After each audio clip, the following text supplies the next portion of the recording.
Woo, this weekend. Yikes.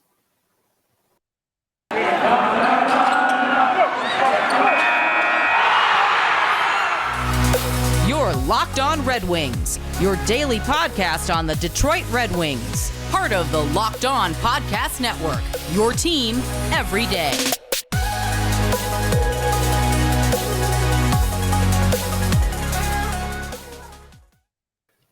All right, welcome back to the Locked On Red Wings podcast. We are your hosts, Brian Fisher and Scotty Bentley. Scotty also hosts over at Locked On Tigers, and I'm a little disappointed, Scotty. You had the shades on all during our setup. We're talking about what we're going to execute with the game. There they are. There they are. I was going to ask these are why different shades ones were even. on, though. You look sharp, though. I like those ones a lot. I don't know. I just had them sitting here, and they're new, and I was like, oh, let's just put them on. Fiddling with them. These ones are also newish, but aren't. These are different than the ones that had in the intro. I mean, it's definitely not like this game definitely doesn't deserve a shades on these last two games, but they definitely look cool on you. You look sharp, buddy. Thanks, man. Today's episode is brought to you by BetOnline. Today's episode is brought to you by BetOnline. BetOnline has you covered this season with more props, odds, and lines than ever before. BetOnline, where the game starts. It's in the thing, too, and I double read it. I just naturally read it, then I double read it. So, we're cool. Sorry. Thanks for making Locked On Red Wings your first listen every single day. We are free and available on all platforms. Scotty, the Red Wings lost 2 games to the Ottawa Senators this weekend. One at Little Caesars Arena, one in Ottawa, both of which were 5-2. Both were very similar feeling games. And I don't know where you want to begin with these. I think the overall just sentiment at this point, as the Red Wings are again on another 6-game losing streak, the same length of a losing streak they were on last time before they finally snapped it. I think the feeling at this point is we just got to ride the rest of the season out. I don't know if at this point for this Red Wings team, you can call this a cold streak. I think this is just things crumbling around them. And for better or for worse, here we are, and we got 14 games left in the season, 13 now after these last 2, and we gotta ride it out, man. We gotta ride this out. Yeah. I think that's pretty much it, man. This is for I've said it a lot the last month or so. Honestly, probably the last several months. Even this decline and this kind of fizzle out, because we did get off to we did have a nice, almost first half of the season. But I just keeping myself, if even with the record as it stands now, if you would have told me going into this season that our record would be where it stands currently and that all the rookies performed as well as they did, Larkin put up the season he put up, Bertuzzi put up the season he put up, go down the list of all these things that have happened. If you would have guaranteed me all of those things going into the season and guaranteed record, I would have said, yes, I will absolutely take this season. So it seems, bias is a thing, and it sucks, and it does. I'm not going to say that we're all not a victim to it, but if we started off slow and then all of our wins came late, it would feel a lot different. This is just it sucks because all the losses are getting piled up here at the end of the season, and we're just kind of falling apart. Which I think is more of a indictment on coaching than anything else, but I'm sure we'll talk about that later. Hard not to at this point. It's just you're right. We got to see it through. That's all there really is. Yeah, and if you look at, so obviously there being 2 games this week, and there's two games we got to break down in this. They were both very similar, but a little bit different at the same time. The scores obviously were the same. The fact that there are 2 hat tricks against the Red Wings, and both one each game was the same. But the Red Wings just had the edge in the first game through the first 2 periods, and then fell apart in the third period, where it's actually the opposite in the game on Sunday, where they were getting heavily outplayed the first 2 periods. In the third period, they came alive, started playing a lot more aggressively. Offense was finally getting things started. But with regards to that first game, Nedeljkovic didn't play strong. It's been it's just going to be a really rough season the rest of the way out. And I don't know at this point, what to really say to Red Wings fans that's going to make them happy, because there's nothing really happy happening going on right now besides, like we talked about on Friday's episode, individual performances. Individual performances are really where it's going to be at for the rest of the season. And I mean, the first game, you had Lucas Raymond score 2 more goals. He took back the lead in rookie scoring. Those are the types of things that we got to look for the rest of the way out. And, the second goal was a beautiful. Phil Pronik had another bad game on Friday. He did not look very good. I don't know what kind of funk he's in, but I will say, and I will give credit, that shot pass he had to Lucas Raymond for the redirection on that goal was a beautiful look. And with as rough as this season has been, plays like that, games like that from Lucas Raymond are what we're going to be looking for to just get us through this stretch, because it almost feels like, and we shouldn't accept this, by no means should we ever accept this behavior, but you're looking at a situation where 5 goals against the game might be the norm. And it might be because you pulled a goalie. The Red Wings pulled the goalie and let in, was it 2 empty net goals against on Sunday? It happens. But that is kind of the norm. So if you're not going to outscore your opponent, and the Red Wings aren't going to score 5 goals a game, 6 goals a game, it seems like. I mean, the Rangers game is the closest they got. They scored 4. This is just our reality. We got to tough it out, and we got to look to these guys like Lucas Raymond and see what kind of nice things they can do to get through. Moritz Seider had a couple nice plays in today's game as well. Under pressure, he made some nice plays. One thing that continues to amaze me with that man is just how big he is, but how soft his hands are. Usually big guys like that struggle with having soft hands because their sticks are so damn long. So his stick is so incredibly long, he can cover the whole defensive zone, but also gets his hands so low on his stick, keeps the puck close to his body to make nice moves. I mean, those are the things you got to look for. You got to look for those little individual performances in these games to just make it through. Was there anyone, Scotty, in these 2 games, any one player, just anyone at all, that you were like, okay, well, that was nice? I mean, like Larkin, right? Like Larkin had a nice weekend and a nice goal on Sunday too. I think goal on Sunday. Yeah, very. I think. Look, man, I was reading about and covering the Detroit Tigers when they lost 114 games in a season. This is not my first rodeo. A lot of Detroit, especially just in the last 5 years, it's not a lot of Detroiters' first rodeos, right? Even the Red Wings, just the last 4 or 5 years of Wings hockey. We're all kind of used to, at this point in the season, this is what games feel like now, and that's sad. And I hope that the turning of the corner is very soon, and I do think it is. But this is just still where we're at, and Well, I think there's not a whole lot that can be done about that. I don't think. I mean, there isn't. there's That's pretty one objective. thing you could do.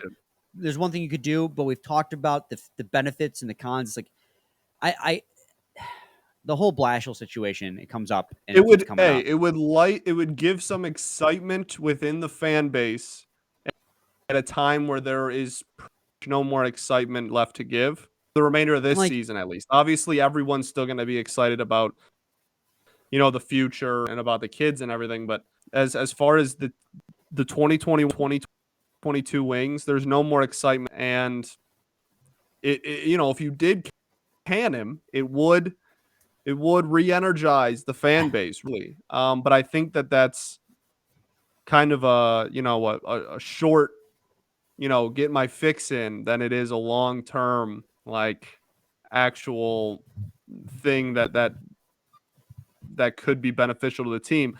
I think, but I think firing him now versus, 3 weeks from now, really that much of a difference. I'm not sure it's really that beneficial to the team as it stands right now. Yeah, I agree. I'll go on my little bit of a tirade, because as you were monologuing there, Scotty, honestly, I've been feeling like the rage build, and I feel like I got to pop off next segment. I really do, because the more I keep thinking about these games and the things that happened, I'm like, you know what? Maybe I do need to rant a little bit. So I'll get to that, but first I got to talk to you guys today about Built Bar.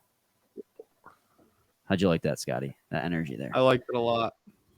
If you haven't tried the Puffs yet, you're missing out on one of the best tasting Built bars.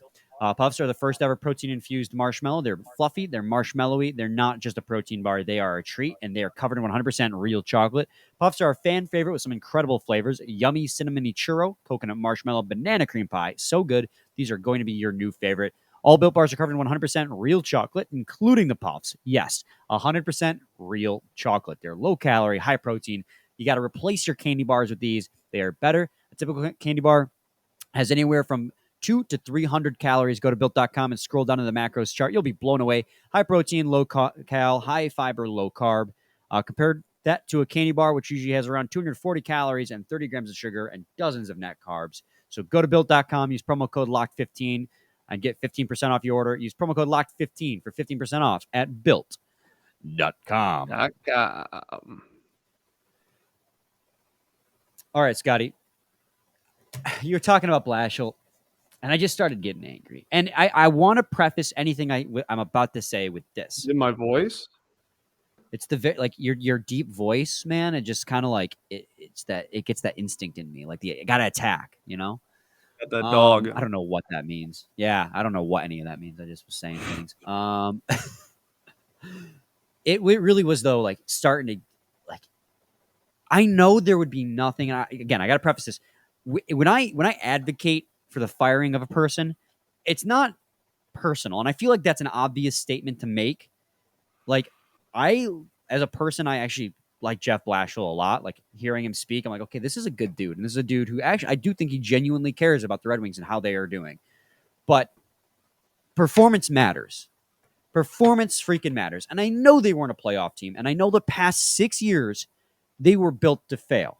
And I understand this, which is why coming into the season, I was defending him, saying, let's see what he's got, what he can do. And through the first 3 quarters of the season, they were in playoff contention. They probably weren't going to make the playoffs. I've been saying that all year. They're not going to make the playoffs. They were 500, and I was like, okay, this isn't bad. But as soon as the rookies, the guys who were overperforming their level, not saying they're not good, they're very good, and Sider's going to win the Calder, but they were definitely way hotter than they probably are. As soon as those 4 guys, Raymond, Sider, and the veterans, Larkin and Bertuzzi, stopped overperforming. And you saw how shallow, and Ned, of course, Ned, of course, was on top of his head. So you make it 5 guys. As soon as those 5 guys stopped overperforming, how shallow this team was came to light. And this is a team, top to bottom, that is better than it was the last 2 years. And we talked about it on Friday. They have a 2.86. It's probably worse now because it's 2 more games of 5 goals against per game on average, which is worse than they were the year they tanked for the number 1 overall pick. And that is solely because the last month of the season, the wheels have completely fallen off. And I know there is 13 games left in the season, and I agree that probably not that much of a benefit to firing him right now, but there is one fringe benefit to letting Jeff Blashill walk right now. And that is to not kill the confidence and the drive of these young players like Moritz Seider and Lucas Raymond had. Because it is clear to me at this point, and you can see it if you look at the bench, they kept panning to the bench all game long on Sunday. And I kept noticing it because it was an odd amount of times they kept panning to the bench. And that was because every single player on that bench, especially Philip Zadina, who missed a prime opportunity, that's a different story. But every single player on that bench did this. Heads down, hands in their face. They were defeated. And obviously they were defeated on the ice, which will lead to that kind of behavior. But, I might be reading too much into this, but you could look at them and you could feel the last month of this season has been weighing on them. They know they're playing like crap and nothing they're doing is fixing it. And that goes back to coaching. And I know that there's very little benefit to firing him now, as I've said. But if it's getting so far to the point where the team is giving up and you're losing the locker room, is there really that big of a benefit to keeping him the last 15 games besides just getting the fire in your ass and getting the better overall pick? And is it worth losing confidence in young players who have been playing fantastic all season long? Sure. I think my question would be, if you were to fire him right now, who would be his replacement for the end of the season? Just any assistant coach. Just put any assistant coach behind the bench just to get a new Right, voice, sure. a fresh voice at the in-house. head, in-house. So Because you're not going to in-house. bring in his. You're not bringing in his permanent replacement right now. Correct. I agree. So, is there more of a benefit? You said that he's losing the locker room. Do you have the exact same coaching staff, just sans Jeff Blashill, is going to have the locker room much more under control without him? Everybody else is the same. It's just Probably no, and I everybody's mouth spot and Jeff's gone. I can admit that probably won't have that big of a positive impact. Room. And I'm not looking. It's the same locker room, but it sends a message. It sends a message to the players that that's not acceptable, and this is the new. This is not the standard we should accept. And that's not sending a message saying players aren't playing well enough, which they aren't. But it sends the message that the head coach wasn't good enough, and we need better. So even if you have the assistant coach take over, you're still sending that message nonetheless. Sure, I agree. Do you think that there is more of a benefit, or that it sends more of a message to fire him now than in 3 weeks? I think it is more impactful to do it now because it says, I know the season's almost over and we're in contention for a higher draft pick, but I want you guys to know that losing isn't acceptable, that we aren't tanking.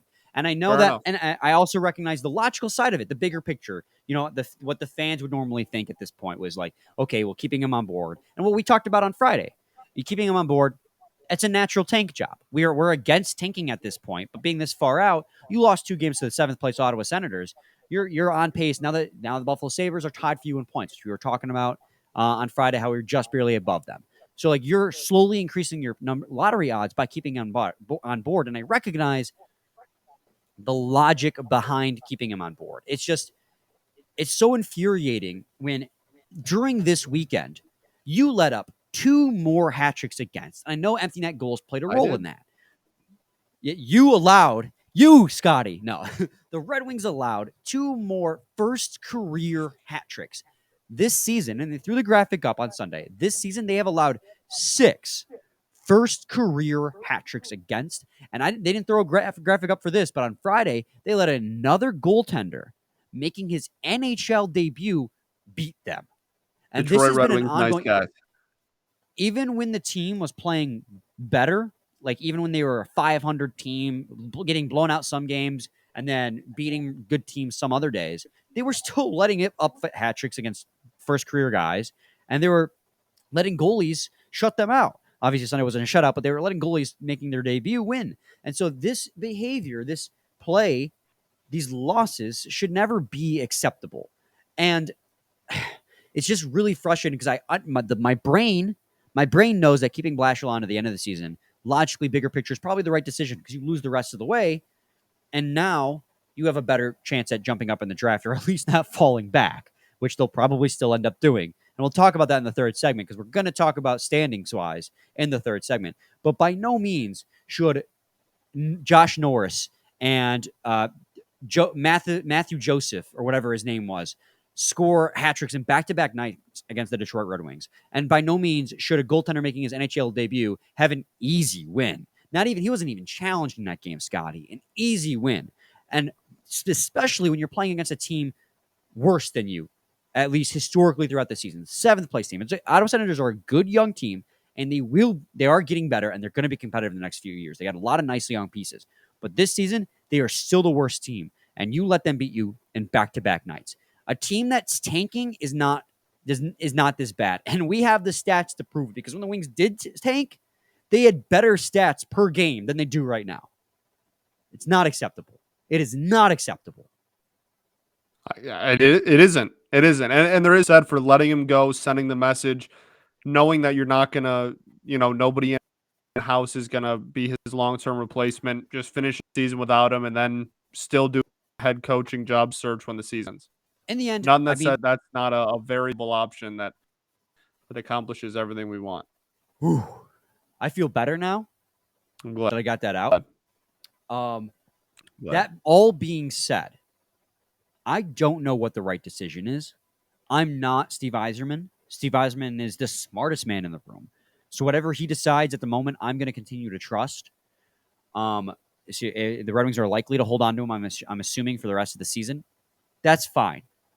But it is very frustrating to watch right now when the team comes out flat every single game and just doesn't look like they're even trying.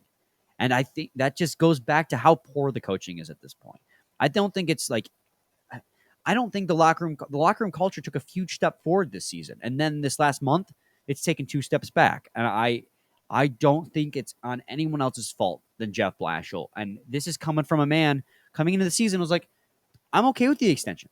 Let's see what he got. Let's see what he's got. Let's see what he can do. And this last month, I have lost all of my faith in him.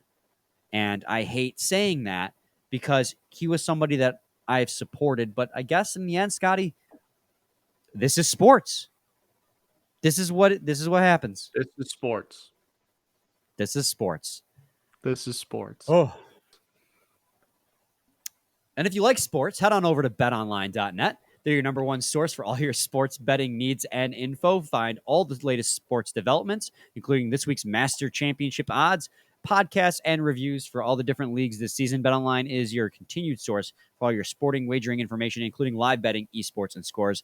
Head to the website today to use your mobile device to learn more about the trends and action. BetOnline. BetOnline. Where the game starts. Where the game starts. All right, Scotty. I feel a lot better now. I'm glad, man. I've been frustrated and I was repressing it, and I was like, you know what? No, screw it. I'm gonna rip. I'm gonna let it rip. Beyblades. Let it out. Going to therapy's dope. That's what this is for me. It's Red Wings therapy session. The Red Wings, having lost those 2 games to the Ottawa Senators, and I kind of said it in my rant, they haven't fallen in the standings at all, but, giving the Senators, who are 2 places behind you in the standings, 4 big points, and then also allowing yourself to get tied by the Buffalo Sabres for 5th in division. You still currently hold on to the 5th in the division because of regulation wins, but if you keep playing like this, and they probably will for the rest of the season, they're going to continue to fall at least to 6th place.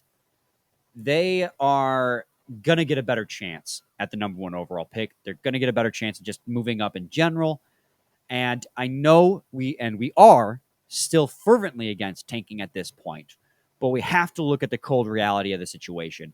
And being out of the playoffs and playing as poorly as you can, the one fringe benefit this all has is getting a better lottery position. And with 15 games left, you kind of got to embrace that angle. And the Red Wings currently sit. Let me share my screen here, actually, and I'll pull up the whole Tankathon website. Another year, another Tankathon. Yeah.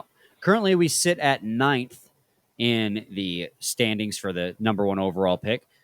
And funnily enough, that is where we took Michael Rasmussen all those years back. But I don't think Steve Yzerman would make that pick if he was in that position. So that gives us 5.4% odds. That's so funny, dude. Are you being snotty? No, you said funnily enough. Yeah, dude, that's hilarious. Good one. Oh, funnily enough. Yeah, so that gives them 5.4% odds at the number 1 overall pick, moving up to the number 1 overall pick in the lottery. Let's be honest, that's probably not going to happen because Red Wings have moved back in the draft all 6 years.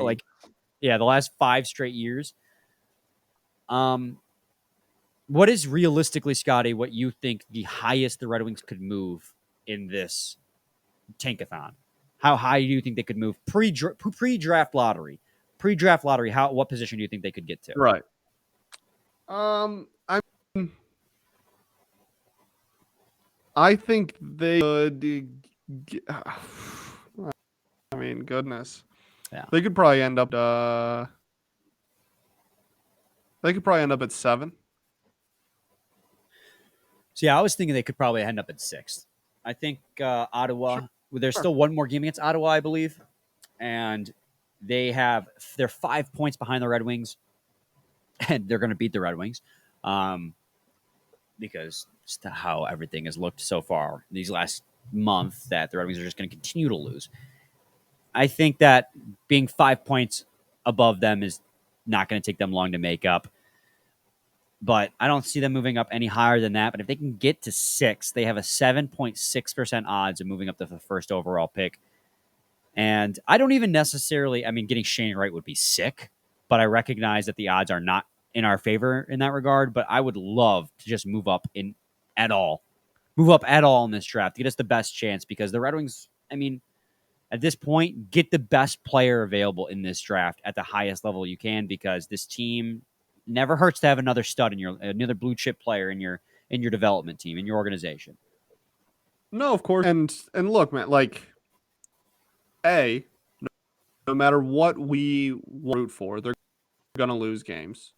So we want to tank or not, doesn't matter. They're going to lose games.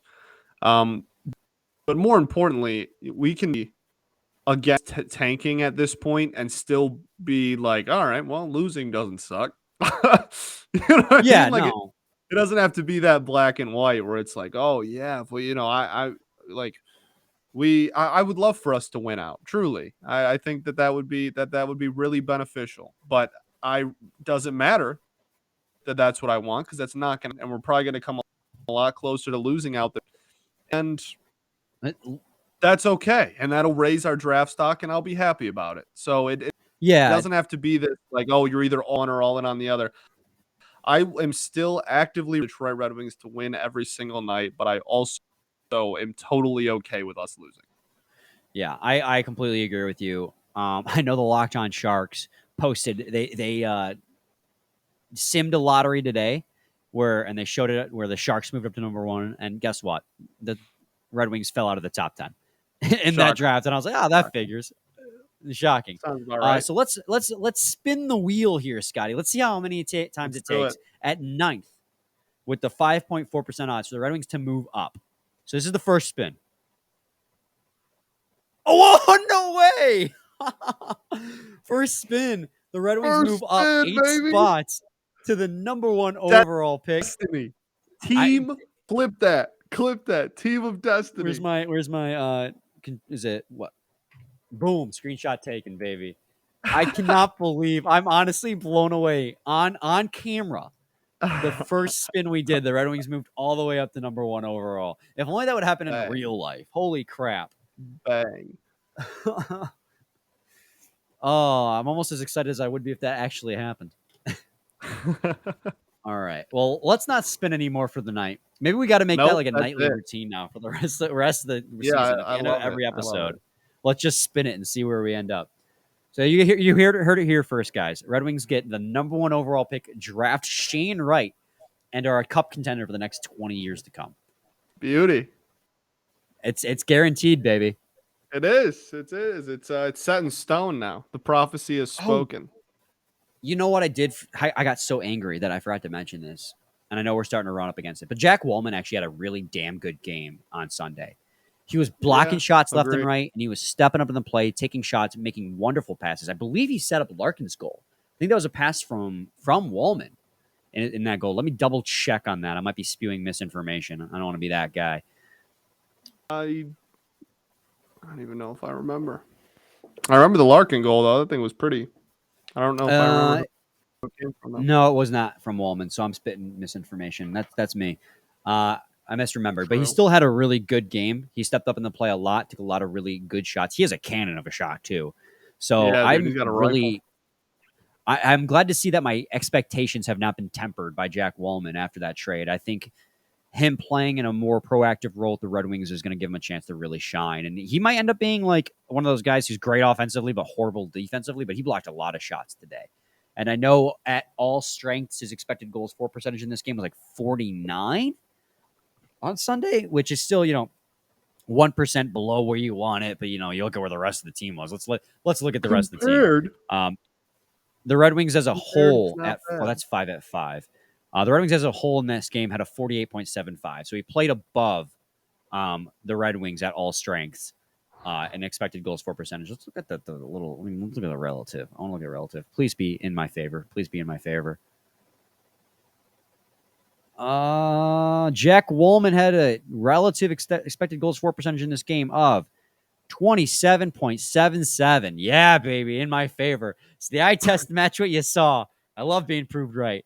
on the air live, man. That'd have been embarrassing if he was like negative 30. Whoo, dodged a bullet in that one. Dude was pumped. Woo. Hell yeah. No, but he did look good. He did. He did. No, he did. He plays a And- physical brand of hockey, man. I really like it.